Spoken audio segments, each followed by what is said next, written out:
Ce qui est intéressant aussi, c'est que la fiducie d'utilité sociale peut être perpétuelle. Donc, une fois créée, elle demeure en fonction à jamais d'une certaine façon et on ne peut pas en changer la mission. La terre est retirée du marché financier finalement, donc plus de spéculation, qui est un gros avantage pour la relève qui s'installe dessus. Et la terre ne vit que pour réaliser sa mission.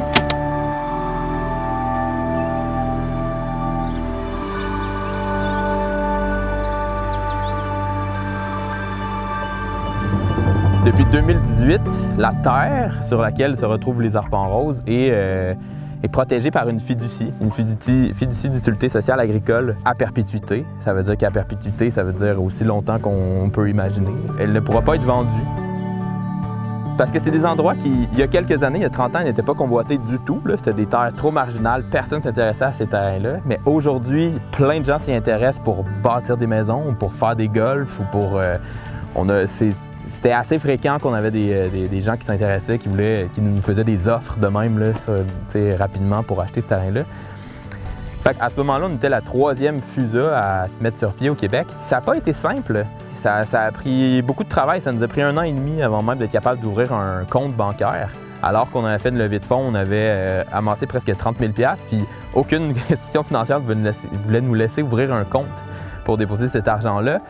Parce que ce que ça remet en question, c'est la notion de propriété, en fait. T'sais. Moi, je vais pouvoir continuer à exploiter ici, mais je ne serai jamais propriétaire du fonds de terre. Alors que le fonds de terre dans notre monde, c'est l'actif foncier qui vaut le plus. Fait que si je veux emprunter, normalement, la banque te dit comme, bon, combien ça vaut ton fonds de terre? Bien, moi, ma réponse, c'est 0. T'sais. Mes seuls avoirs, c'est mon tracteur, mon ci, mon ça. T'sais. Ces actifs-là qui font pas un levier très, très grand. T'sais. Fait qu'éventuellement, il faudrait que ça soit reconnu, en fait, le fait d'être implanté dans une fiducie, que ça allait une certaine capacité de levier.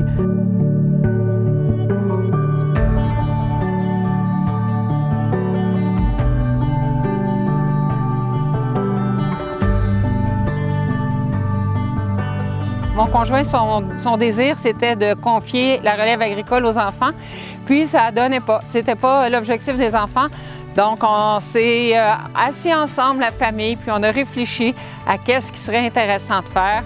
Et puis, les enfants, ils ont dit, ce serait bien de garder, puis effectivement, que la communauté puisse avoir ça. Ce qu'il faut, c'est d'abord informer les producteurs agricoles qui ont des terres et puis qui n'ont pas de relève agricole aux différentes possibilités. Une FUSA, c'est pas quelque chose qu'on doit donner comme agriculteur. Hein? On peut vendre et créer une FUSA. L'objectif, c'est d'assurer les valeurs de notre terre, les valeurs et la mission de la ferme familiale. De par sa structure, le conseil fiduciaire qui est mis en place permettrait à la famille Bérard, de Denise et Daniel, d'avoir toujours un représentant au sein de la FUSA, du conseil fiduciaire, ce qui fait en sorte que leur volonté, leurs valeurs qu'ils veulent transmettre à la communauté seraient à ce moment-là toujours préservées. Ici, c'était une parcelle qui n'était pas louée, que Daniel a travaillé pour qu'on puisse, à ce moment-là, qu'elle soit vraiment nivelée, qu'elle soit belle, pour qu'on puisse mettre les nouveaux qui vont arriver prochainement. Dans notre fonctionnement, on a un comité des occupants. Avec eux, on établit justement les critères de sélection, qu'est-ce qu'on voudrait avoir. C'est sûr qu'ultimement, le dernier mot revient au conseil d'administration de 33 hectares, mais au moins, tout le monde est consulté, tout le monde est ensemble dans la prise de décision. Là. Dans les premiers temps du projet, on se disait qu'on était pour être obligé d'aller faire du recrutement puis d'essayer d'inviter les gens, mais les gens viennent à nous sans qu'on aille à courir après. Au printemps, moi, je recevais un téléphone par semaine de personnes qui voulaient s'installer. C'était tous des projets différents, souvent en maraîcher. Puis c'est là où, comme je disais tantôt, on espère en fait avoir différents projets, puis pas juste du maraîcher. Fait que c'est pour ça que les fleurs sont là, c'est pour ça que l'autocueillette est là. Stéphanie, c'est au marché public local qu'elle vend ses trucs.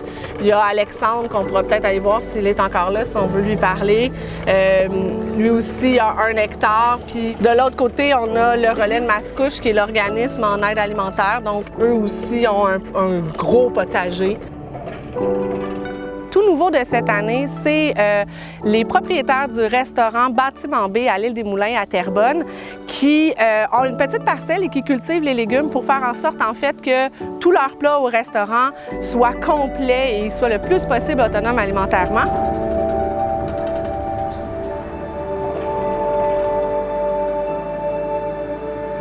Si je devais imaginer un système agroalimentaire en 2050, ben la première affaire qui me vient en tête, c'est j'aimerais ça qu'il y ait plus de marché public.